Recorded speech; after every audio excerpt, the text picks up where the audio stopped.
আল্লাহ আমার রব, এই রবি আমার সব। দামে দামে তন মনে তারি অনুভব। তোমার দুনিয়াতে আমি যেদিকে তাকাই, অথই নিয়ামতে ডুবে আছি সবাই। পাক পাখালির গানে শুনি তসবি কলো রব, তসবি কলো রব। আল্লাহ আমার রব, এই রবি আমার। আসসালামু আলাইকুম। আলহামদুলিল্লাহ, আসসালাতু ওয়াসসালামু আলা রাসূলিল্লাহ। প্রিয় দর্শক, আপনারা যারা দেশে আছেন প্রবাসে, সবাইকে জানাই অনেক অনেক প্রীতি ও শুভেচ্ছা। শুরু হলো এনটিভি আয়োজিত এবং লাভ হলো নিবেদিত অনুষ্ঠান আপনার জিজ্ঞাসা। আপনাদের সাথে আছি আমি জাইনুল আবেদিন আজাদ। আর আপনাদের মনে জায়গা প্রশ্নের জিজ্ঞাসার জবাব দিচ্ছেন বিশিষ্ট আলেম ডক্টর মোহাম্মদ সাইফুল্লাহ। আসসালামু আলাইকুম ওয়া রাহমাতুল্লাহি ওয়া বারাকাতুহু। প্রিয় দর্শক, চলুন তাহলে জিজ্ঞাসার জগতে। শুরুতে একটি ইমেল পাঠিয়েছেন আনোয়ার হোসেন কুমিল্লা লাকসাম থেকে। লিখেছেন, কেউ যদি গোপনে দান সদকা দেয়, যেমন ধরুন আমি 1 কেজি কমলা 1 কেজি আপেল কিনে দিলাম একজন গরিব মিসকিনকে একটা থলের ভেতর এমনভাবে প্যাকেটজাত করে যাতে বহিরাগত মানুষের বদনজর না লাগে, এই পদ্ধতিতে কাউকে দান সদকা করা কি ইসলামসম্মত সহি পদ্ধতি? ধন্যবাদ আপনাকে।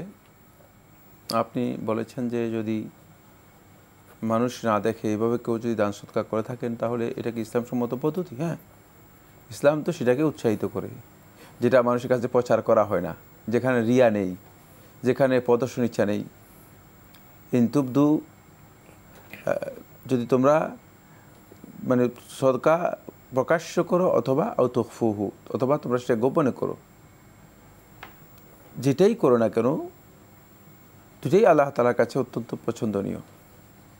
সেক্ষেত্রে সদকায়ের উত্তম পদ্ধতি হচ্ছে যেটা গোপনে করা।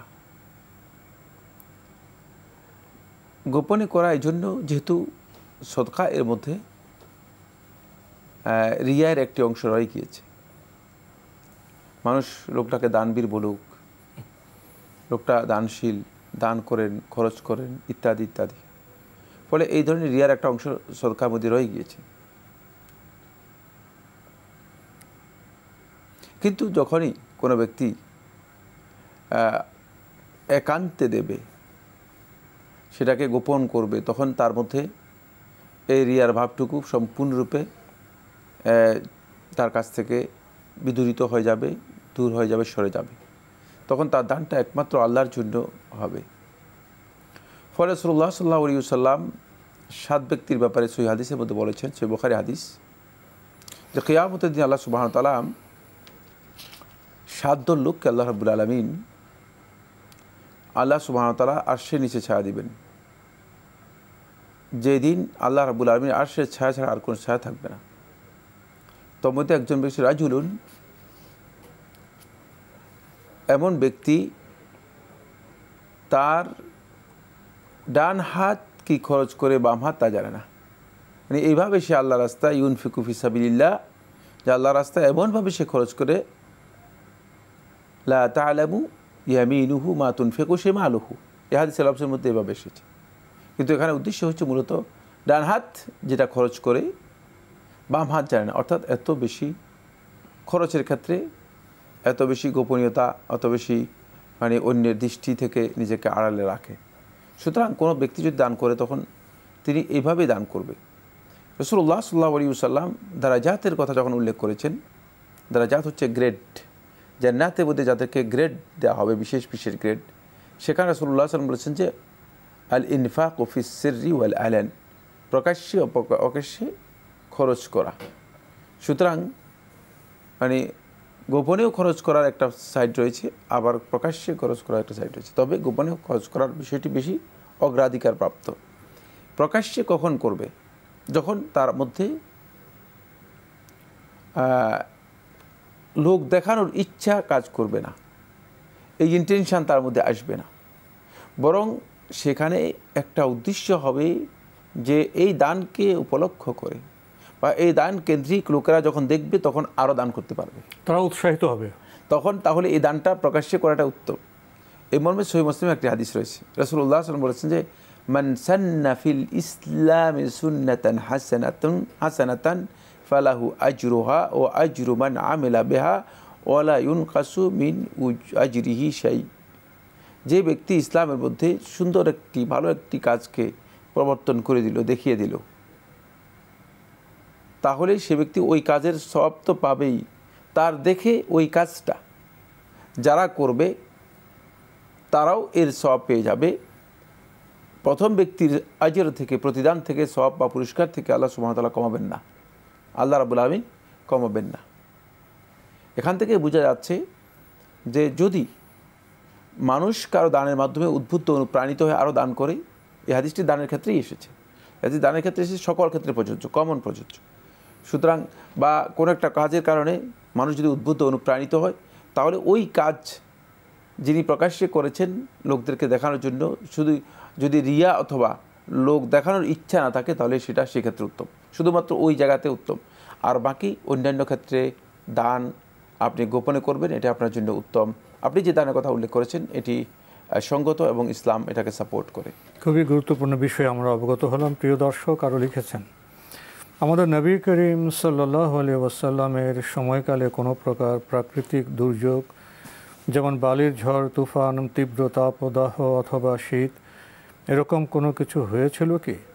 যদি হয়ে থাকে তখন নবী সাল্লাল্লাহু আলাইহি ওয়াসাল্লাম কী করতেন? উনি কি ধরনের দোয়া দরুদ পড়তেন?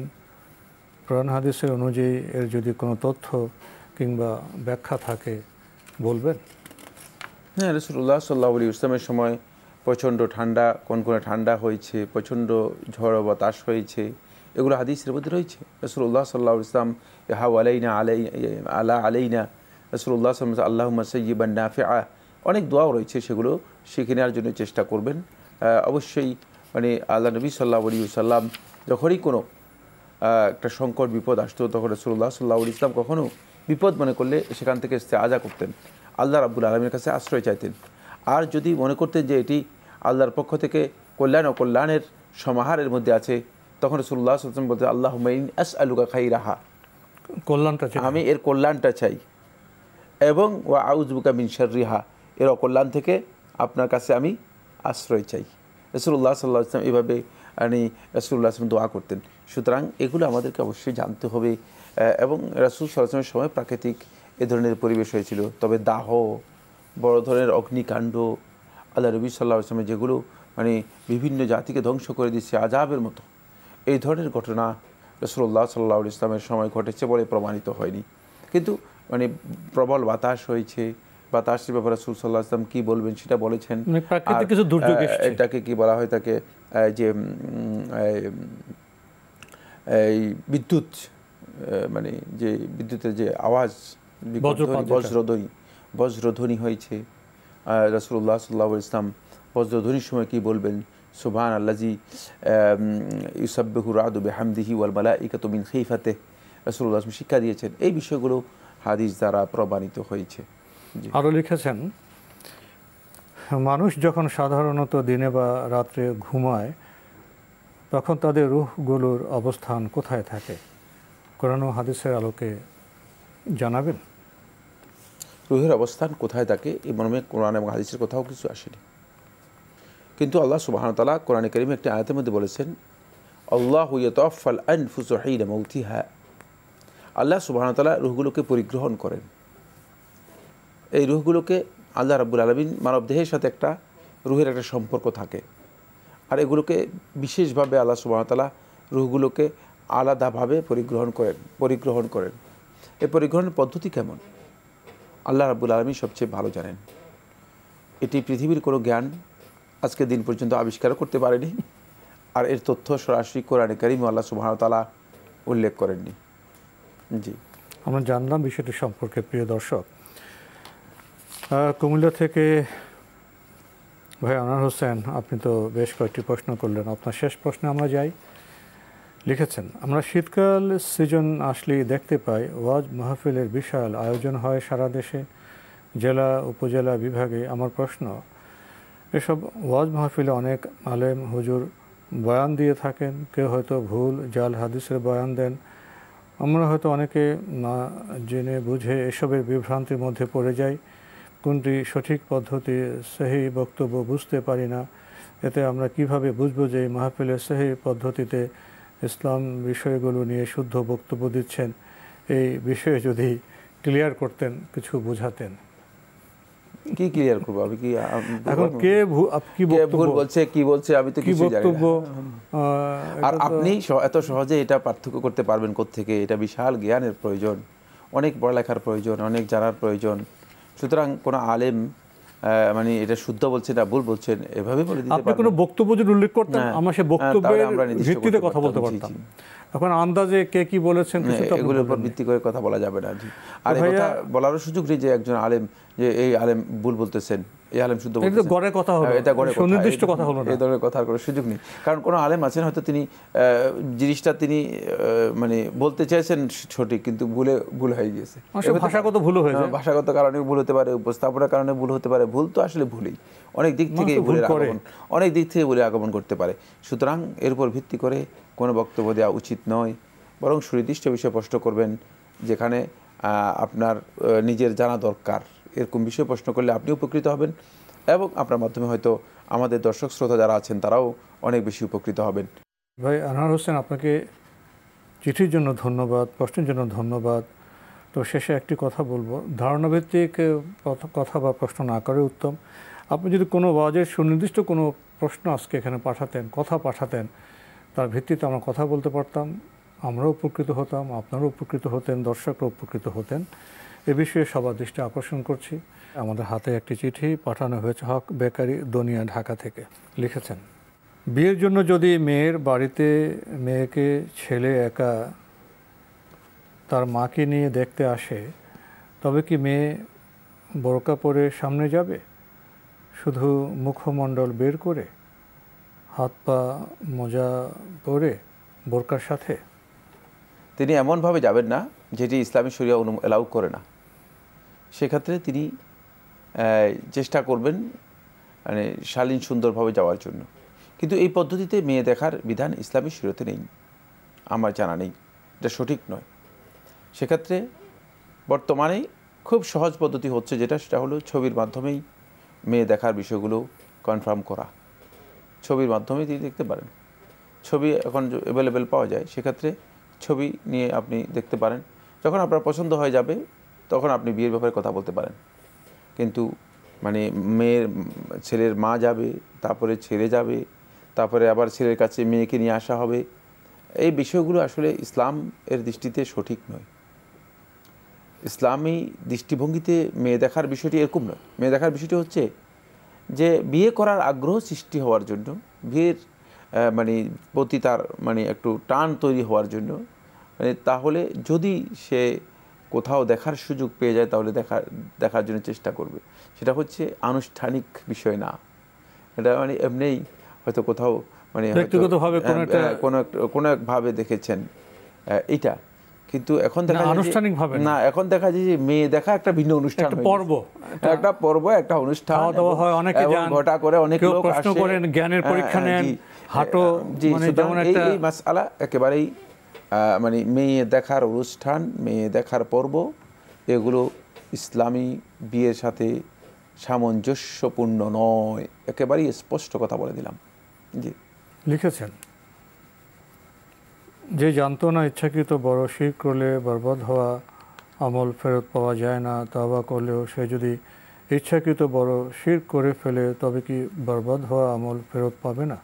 সে ভেবেছিল তওবা করলে তো আমল ফেরত পাবে, সে আসলে জানতোই না ইচ্ছাকৃত বড় শিরক করে তওবা করলেও বরবাদ হওয়া আমল ফেরত পাওয়া যায় না। আল্লাহ তাআলাই সবচেয়ে ভালো জানেন। জি, প্রিয় দর্শক, আমাদের হাতে একটি ইমেল পাঠিয়েছেন মোহাম্মদ শফিউল আলম মামুন, মৌলভীবাজার, সিলেট থেকে। লিখেছেন,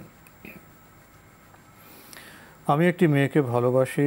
7 বছর আগে মেয়েটি আল্লাহর নামে কসম দিয়ে বলেছিল সে জীবন দিয়ে হলেও আমাকে বিয়ে করবে। পরবর্তীতে আমি তাকে আল্লাহ ও রাসূল সাল্লাল্লাহু আলাইহি ওয়াসাল্লামকে সাক্ষী রেখে তাকে 3 বার কবুল বলে তাকে আমার জীবন সঙ্গী হিসেবে গ্রহণ করি। মেয়েটিও আমাকে 3 বার কবুল বলে আমাকে মেনে নেয়।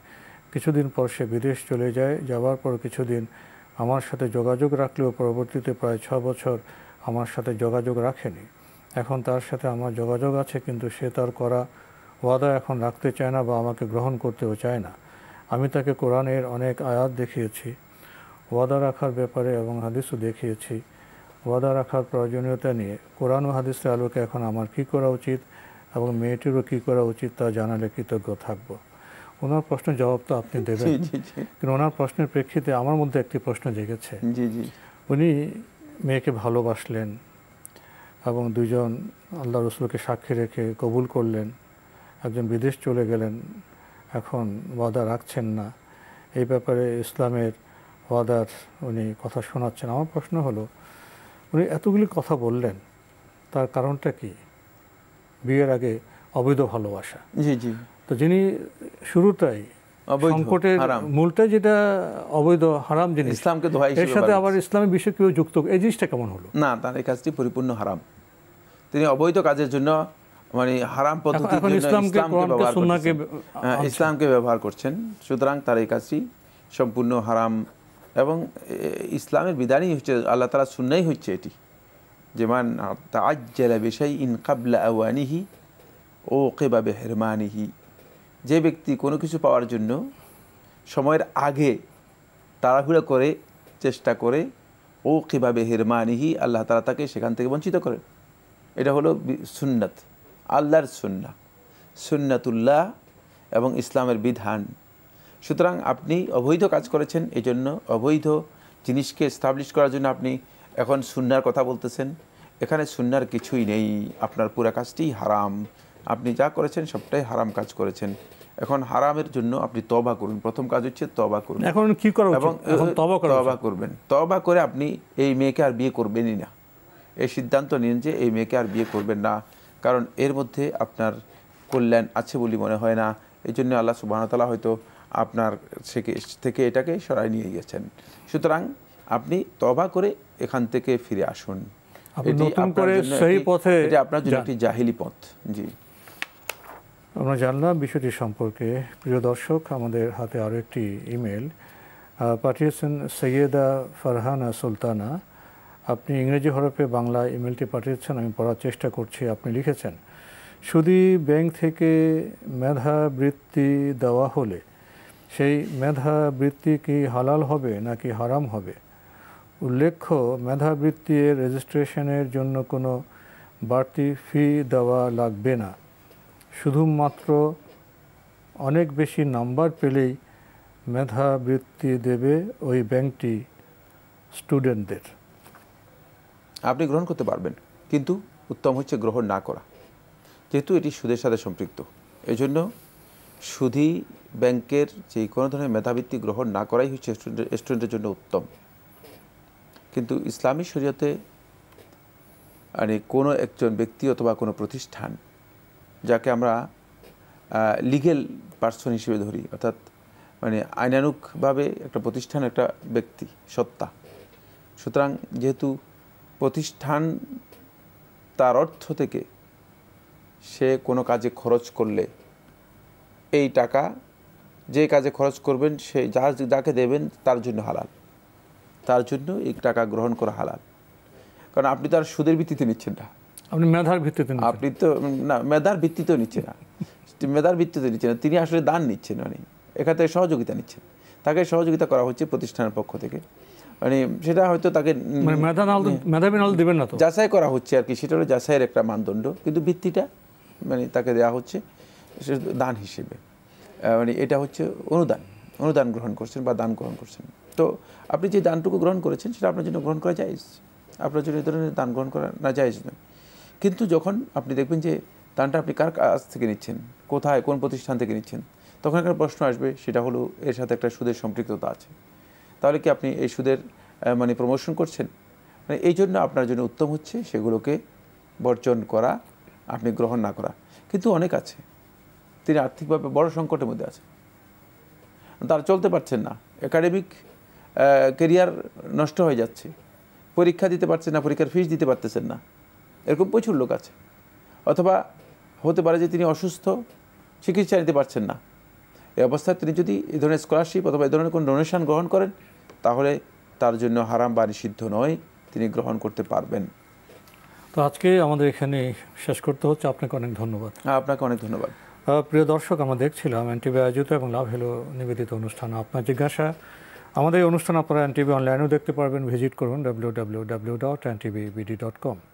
এছাড়া ইউটিউবে এবং আমাদের ভেরিফাইড ফেসবুক পেজে অনুষ্ঠান দেখতে পারবেন।